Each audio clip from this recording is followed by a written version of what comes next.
Here I have Samsung Galaxy Note 4, and today I'm going to show you how to insert SIM card and SD card into this device.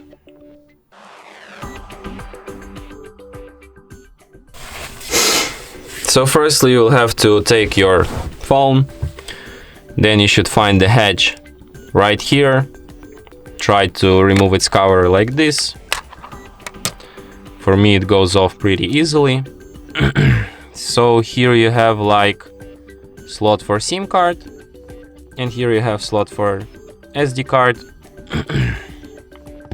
So I will need to adjust my SIM card to this size first, kinda like that. Oh, it's the wrong side.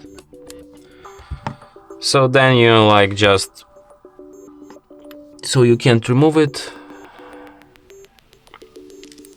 then you can always just like put SIM like this.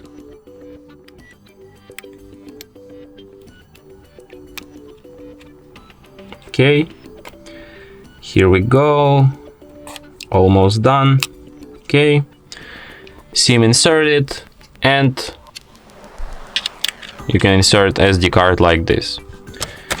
Then you put back your cover,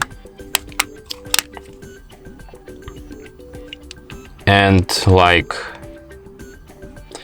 in order to for SIM to be detected, you have to restart your device. And as you can see, it immediately requires PIN code to my SIM card, which is the proof that SIM card is detected. So yeah, and that's it. Oh wait, I haven't showed you that SD card is also detected, so let's go to my files. And here you can now find SD card and like all its folders and stuff. And that's it. Thanks for watching. If you find this tutorial useful, don't forget to hit that like button and subscribe to our channel.